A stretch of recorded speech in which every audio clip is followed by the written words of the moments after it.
everyone. It is July 19th. We have a very special guest with us today. We have Mr. Jonathan Chavez, who's running for Congress in District 4. So you don't want to miss this conversation. Stay tuned.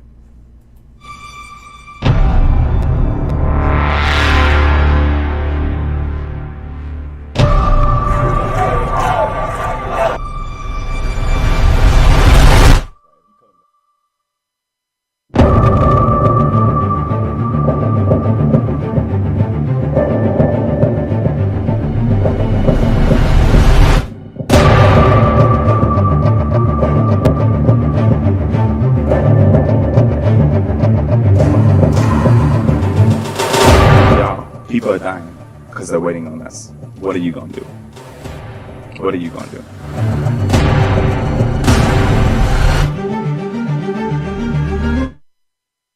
Hey everyone, we are back and we have another great candidate on today. We have Mr. Jonathan Chavez, who's running for Congress in District 4. Am I correct? That's correct. So, first time meeting. Tell us a little bit about you. Like, how did you even get to this journey of wanting to run for Congress?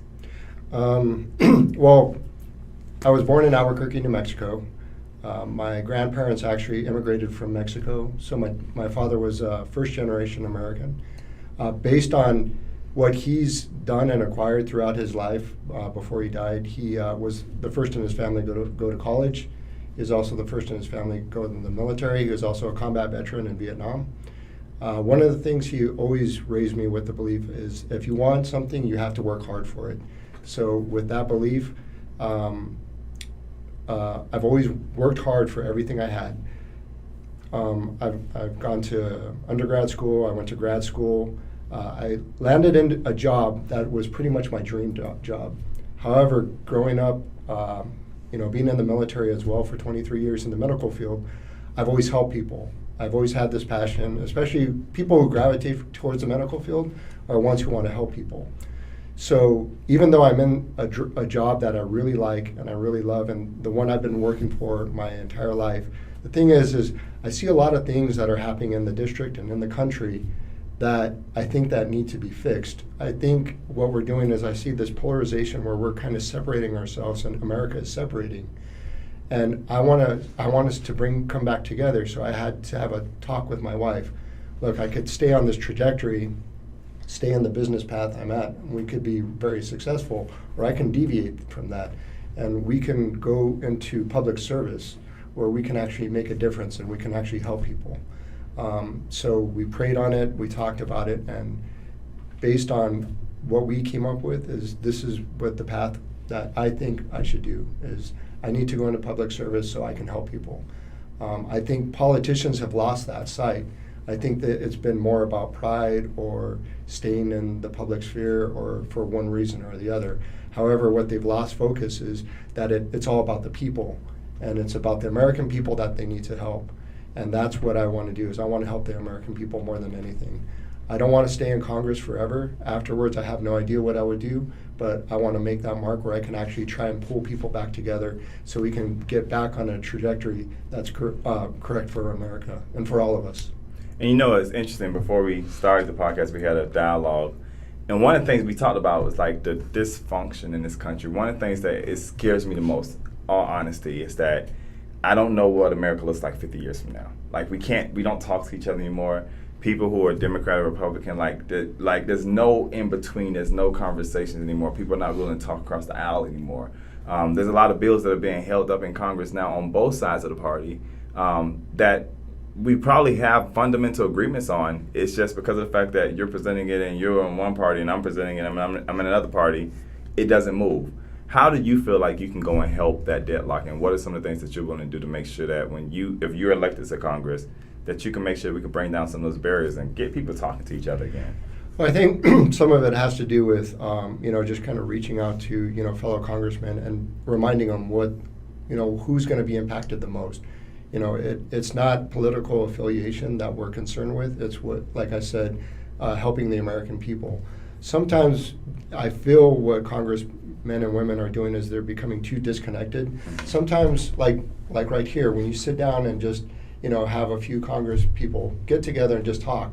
We can talk about families, we can talk about our lives, And then that way you can actually view that person as a human, as an American. It kind of breaks down that barrier of Democrat or Republican. It's more, this is someone who has the same type of ideas that I want, which is something that's good for the American people. So how we get to that can be a different road, because everybody's going to have different ideas on how they do that. But it's actually coming up with those ideas together, rather than just drawing, like I said, drawing a line in the sand, say, this is where I stand, and I'm not willing to hear any other side one way or the other. So when you think about that, and when people ask, if I vote for Jonathan, and is it doctor? And, No. Okay, it's not. Okay, just want to make sure, because Yeah, I heard Mr. you say medical field. If I vote for Mr. Chavez, who am I voting for? What is some of your platform objectives that you want people to be aware of? So one of the things that I would like to focus to, especially for District 4, is transportation. So I went to grad school at Harvard University up in Boston. When I use the public transportation a lot, the bus, the subway. When I come to Atlanta, Atlanta is just as big as Boston, yet the transportation is Totally very different. lacking. Yeah. Now with gas prices, you have one option: either use your car or carpool with a friend, but you don't have public transportation. I live in Conyers and I drive all the way up to Sandy Springs, so gas is something that affects me as well. But if I had public transportation, at least that's something that would be an option that I could take. That, gas is getting a little bit too much. I think from here I'll take either a subway or bus. That's one of the things. Some of the other things is the economy. Right now, I see what's happening is the so-called experts don't really have a grasp on what's going on with the economy. When I first started talking about this back in March, I predicted that the inflation rate was going to go to 10 to 12%, and this was when it was in maybe the mid-fives back in December or even late last year. Now it's up at 9.1% is our current inflation rate, which it's going to get up to 10%. We're going to go into a recession. And the whole thing is because the economic policy that people are pushing, it has to do with that party line. People are saying, I'm a Republican or I'm a Democrat, I'm going to vote this way or that.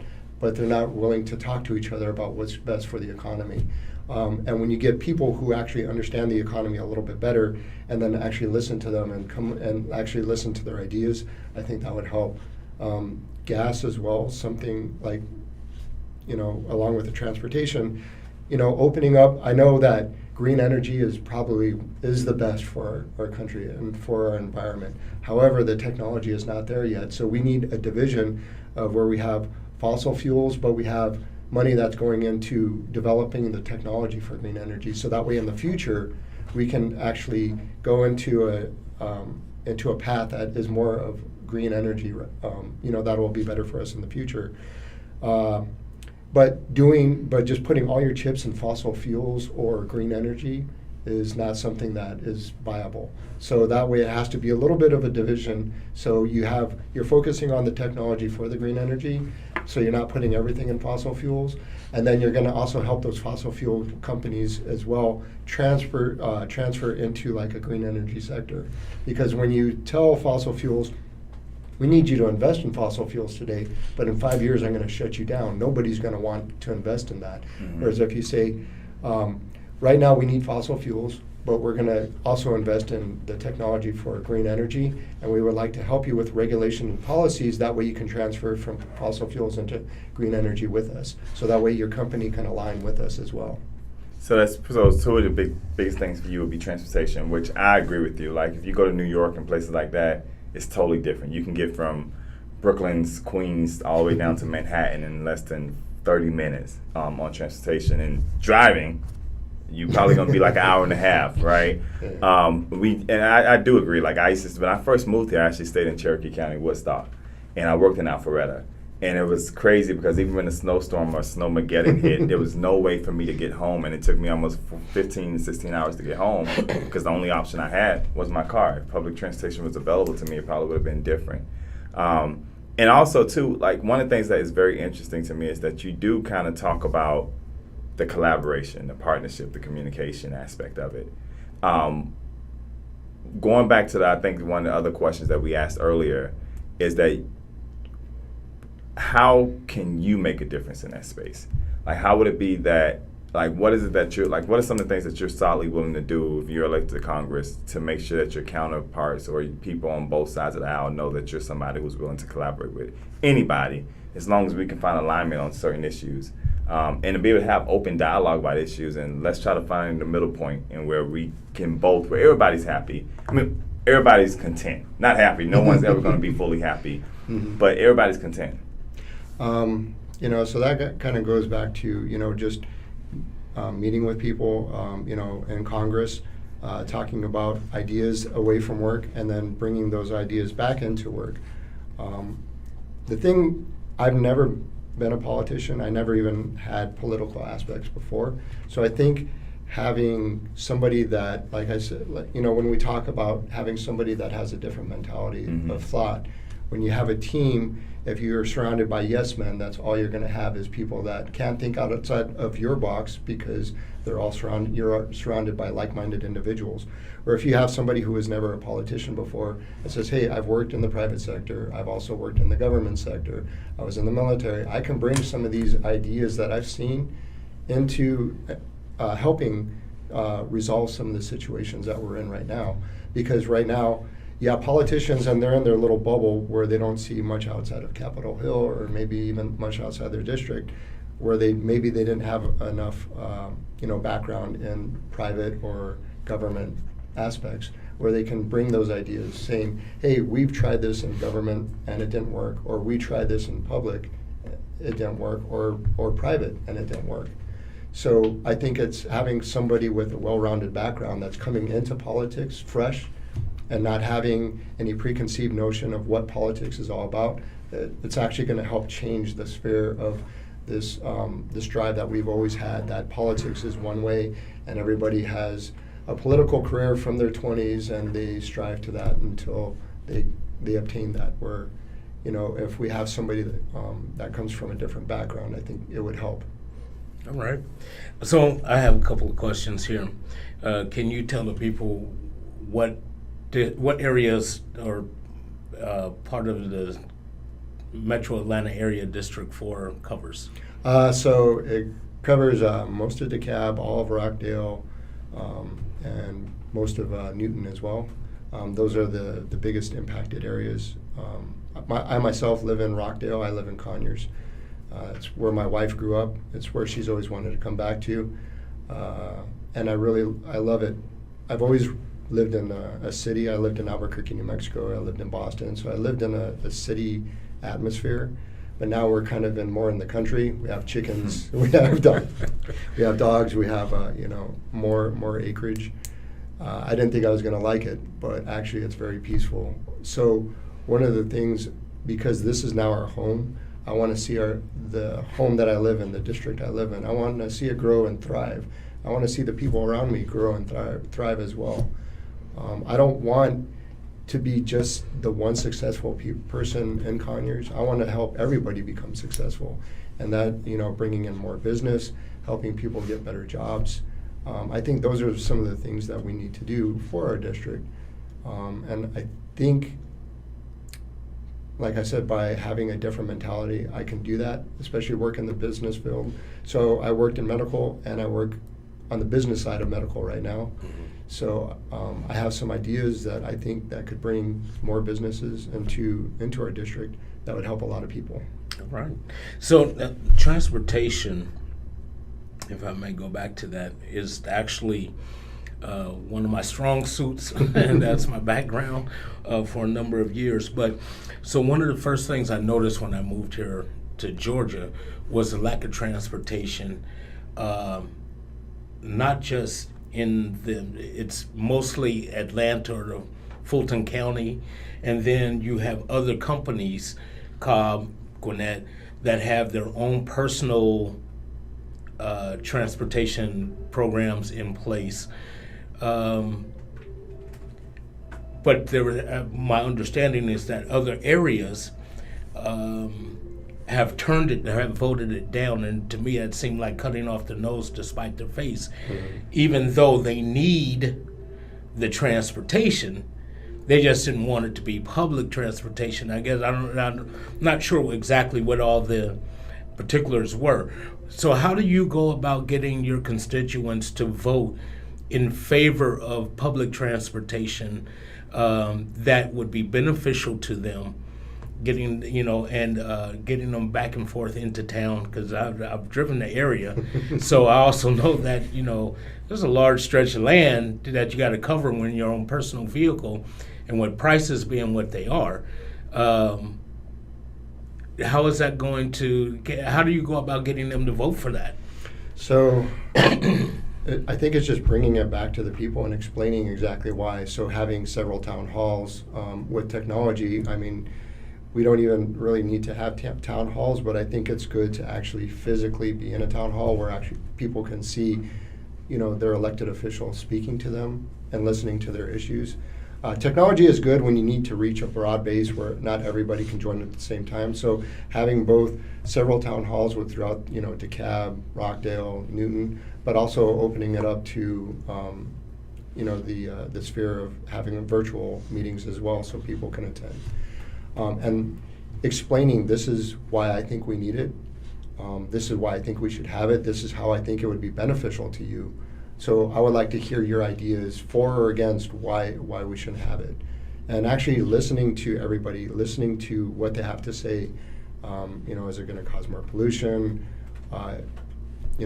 What their fears are as far as why they do not want public transportation. Sometimes it can be just fears that they've carried over or things that they've heard that may not be true. And it's just addressing that head on and saying, no, this is why it'll be beneficial to you. You can do the research, but I'm going to present you the evidence, and then it's up to you to see if you want to make that decision, pull that, and move forward with it. So it's leaving it up to the individuals. Yeah. What's crazy is that we host sometimes different groups from different countries. And I remember being on a call one time with a group from Germany, and I was explaining to them about the American democracy, and I was like, one of the biggest issues we have in American democracy is that it's so hard to be able to decipher what's true and what's not, because anybody can, like now, anybody can have a podcast on and they can put out what their truth is. It doesn't mean that it's always factual. And I was quickly educated. The young lady was like, well, how do you think we don't understand that when it happens in Germany, it happens every place, just like it is, like everywhere. Brazil, Germany, Israel, we've had so many different groups who come and say, like, we're having the same issues over here. What are some of the things that you feel like you can do as a congressman to kind of, like you said, kind of kill some of that disinformation, right? Where people who, because honestly, some of the times that when we hear about the transportation systems in the metro Atlanta area, the problem people have with MARTA is that, supposedly, is that people feel like, if we bring MARTA into our system, then it brings a whole other side of the community that we don't want into our community. And I remember being at a meeting in Cherokee County where that was actually stated. But that's disinformation, right? We realize that some people are just still not going to move out from Atlanta to Cherokee County or move out from DeKalb County to Rockdale County. But it does expand that system to where people have access to getting, like you said, gas prices are $4.13 average right now, depending on where you're at. Yeah. And you drive from Conyers, and people who don't know the area, to Sandy Springs. That's probably like an hour ride every morning. At the very least. At the very least. Sometimes an hour and a half on the way home, depending on traffic. And what time I leave, and if it's a Friday or not. Oh, yeah. But what can we do to kind of push back against the disinformation that's out here a lot of times?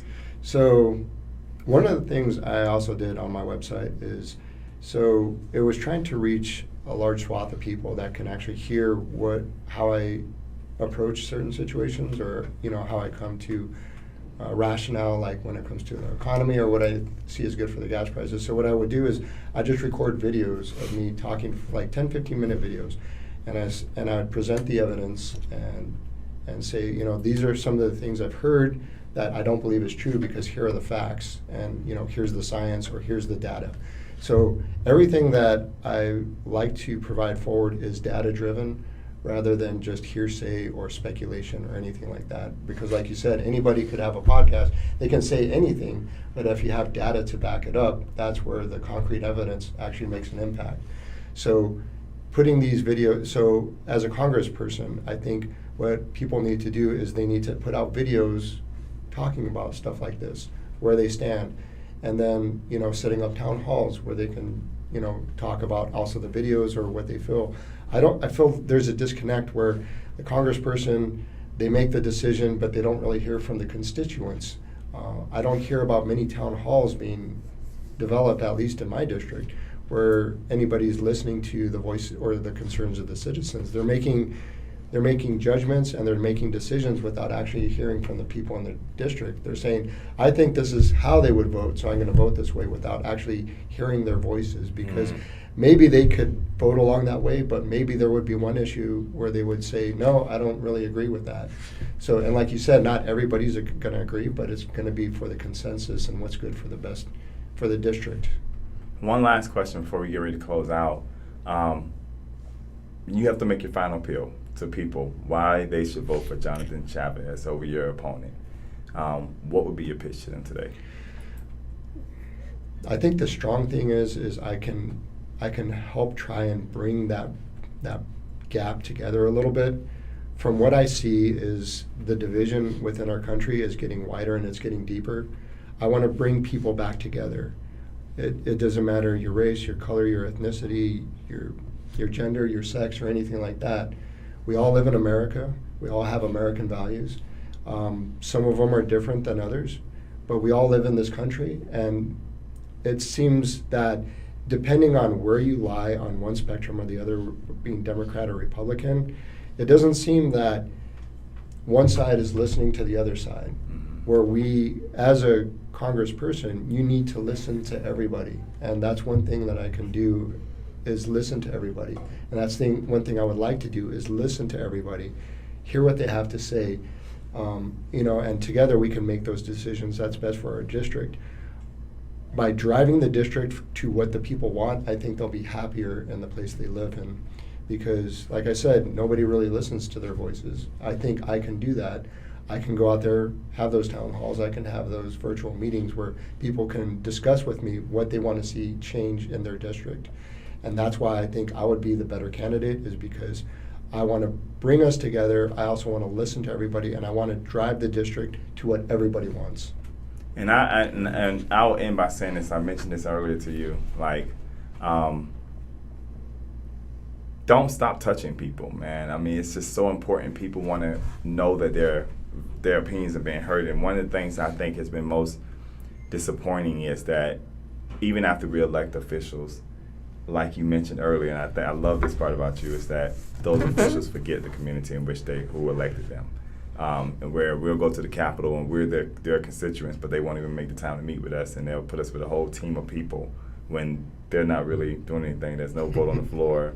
They just flew back in town, but yet they're stay touchable is my one piece of advice I would have. So we are so honored again to have Mr. Chavez on with us today. If you want to know more information about him and what his platform, you can look at his website right above me. My head here is www.jonathanchavezforcongress.com. And if you have any questions, I'm pretty sure you can find more information about how you can reach out to him directly or reach out to his campaign there. Thank you again for coming on today, and thank you for your time. Thank you, sir. Have a great day. Thank you for having me. Yes.